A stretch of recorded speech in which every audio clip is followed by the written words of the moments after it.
Music has this unparalleled ability to evoke and transmit emotion. It does. It cuts across all cultural and linguistic divides. And researchers have been captivated by this for decades.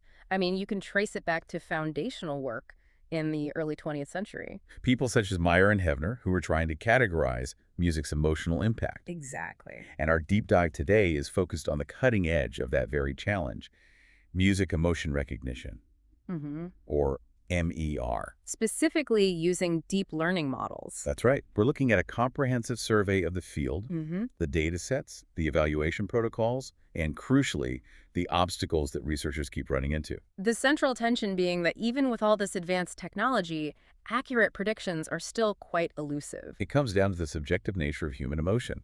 And that's objectivity, it translates directly into data limitations and problems with benchmarking. And yet the practical applications, if we can get this right, are just immense. We're We're talking about things such as personalized music recommendation in healthcare, perhaps to guide a listener's emotional state.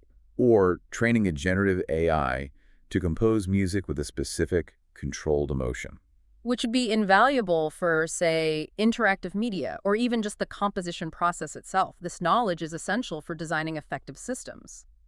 And to construct any of these robust MER models, the quality of the emotion-annotated datasets is paramount.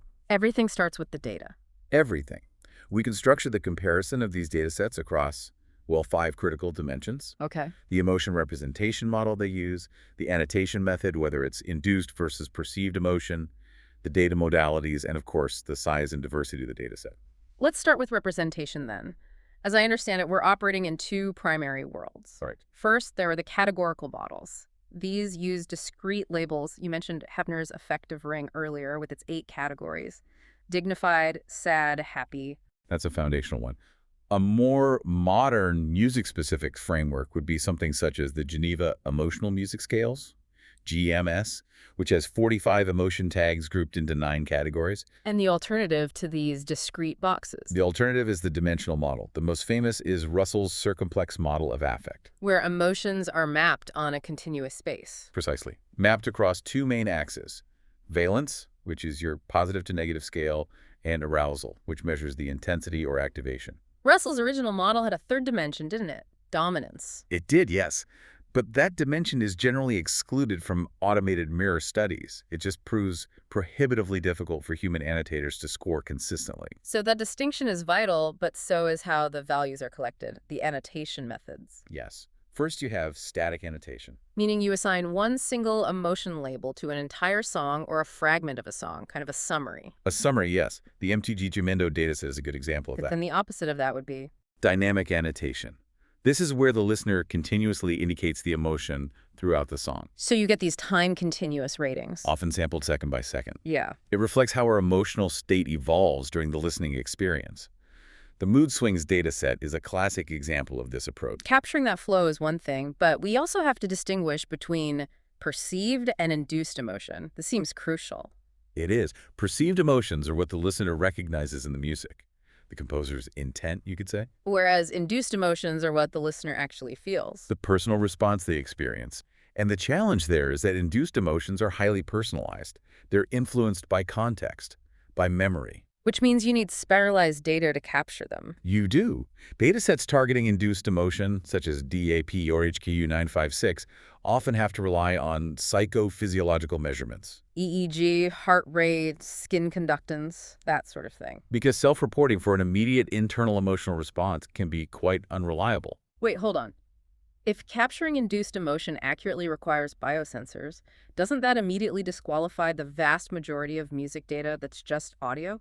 It does present a significant data barrier for that specific application, yes. A perhaps insurmountable one. It necessitates a fundamental shift in data collection. While audio is still the backbone, the field is moving toward a diverse range of multimodal sources. So beyond audio. Beyond audio. Yeah. The MIDI format is still important, for example, although only a few datasets focus on it, such as VG MIDI and Omopia. And those are typically for symbolic music, piano arrangements, and such. Correct. But other multimodal approaches are growing, incorporating lyrics. You see that in datasets such as DMDD and Moody Lyrics, and also video. There was that study using the movie Dataset. A fascinating one. Raters were presented with music alone, or a muted video, or the combined music video. And the finding was somewhat counterintuitive. It was. Models trained on the isolated modalities, so just the music or just the video, were sometimes more accurate than models built on the combined feed. What does that suggest? Well, it suggests that when the goal is to isolate the musical affect, the additional visual data might be introducing a type of noise that current models struggle with. And for induced emotion, you mentioned the integration of physiological data is advancing. Rapidly. Right. Datasets such as Say-Tunes merge biosensor readings with audio features, and they confirm that these signals contribute significantly to accurate valence classification. The multimodal approach, when it includes physiological data, generally outperforms single-modality ones. Given all this variability, it makes sense that there's a push to refine the annotation methodology itself. There is a specific shift toward relative methods. So moving away from absolute annotation, where you just assign a direct score, To relative annotation, where you ask annotators to compare pairs of samples, to judge one's emotional position relative to another. and the benefit there. Research shows that relative judgments, which are used in the MediaEval dataset, can lower the cognitive burden on the annotator. Crucially, this produces more reliable ground truth data. It helps mitigate some of that subjectivity. But even with these refinements, you still have the problem of label distribution. Human tagging creates a massive data skew. It does. With user-assigned tags, you get high imbalance. In the MTG Gemendo dataset, for instance, common tags such as happy and film are among the most frequent, While more nuanced tags are barely represented. which means the model needs specific techniques, like using focal loss to remain robust. So the data quality is clearly a bottleneck. It's limited, it's noisy, it's imbalanced. The models processing it have to be quite sophisticated. They do. Which brings us to model architectures. Since 2020, deep learning has cemented its dominance. We're seeing CNNs, recursive networks such as LSTMs, and now transformer architectures. And often a combination of these, the hybrid architectures seem to perform best. They do.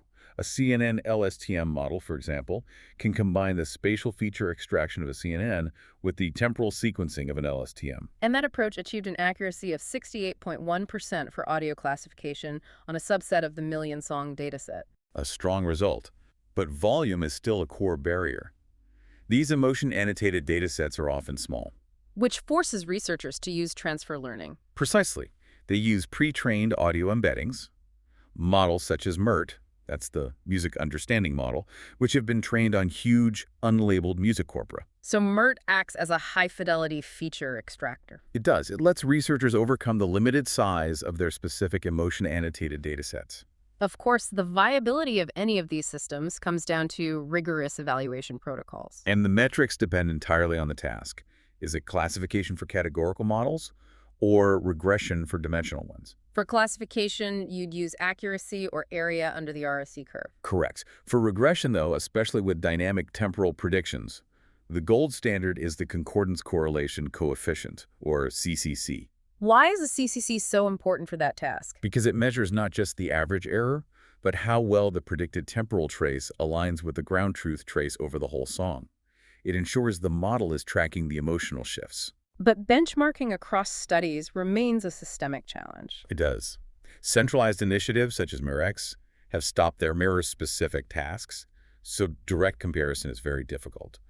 Different dataset constructions, different emotion representations, it complicates things. Which leads us to the persistent challenges that impede the field. And the first has to be the fundamental subjectivity of emotion itself. Without a doubt, emotion ratings depend significantly on listener demographics.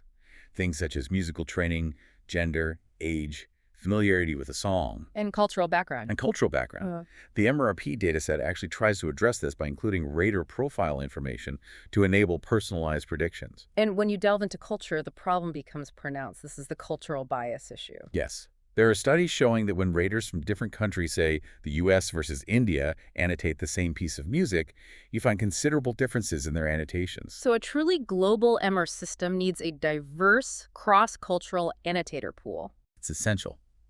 And all this personal variability feeds directly into the problem of noisy labels. The ground truth data is imperfect. It is. Ambiguity in the emotion models, difficulty annotating certain dimensions, it all introduces noise. And this lowers inter-rater reliability, making it a challenge to train accurate models. What are researchers doing about that? They're exploring advanced techniques. Things such as noisy graph cleaning methods designed to filter out the inconsistent outlier annotations caused by that high human subjectivity. It almost sounds as if we are asking machines to solve a psychological problem that humans can barely agree on. In a way, we are. So, given all of this, what are the key trajectories forward? Well, first, there is a pronounced need for standardized benchmarks. Centralized efforts, such as leaderboards or open data splits, are needed to promote transparent, comparable research. To get away from relying on siloed individual model papers. Exactly.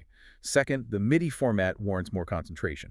We mentioned there are only 3 established emotion-annotated data sets for symbolic music. And that limitation restricts the development of generative music systems where emotion could function as a direct control parameter. Finally, there's the demand for real-time systems. Yes, most existing deep learning models require specialized hardware. They can take minutes to process a song. And for applications such as therapeutic emotion detection or mood guidance playlists, you need immediate recognition. You do. So, to summarize. The advancements in deep learning for MARE have been substantial, but the core conclusion is that the field is currently constrained by psychological variability and data scarcity, not by computation. So the path forward requires larger, more diverse, culture-aware data sets. Coupled with standardized evaluation protocols and benchmarks, that's the key. So here is a question we'll leave you with. If we successfully harness physiological sensing using EEG or heart rate data to objectively detect a patient's induced emotional state in real time, does the advent of robust multimodal MER systems render traditional subjective self-reporting in therapeutic settings obsolete?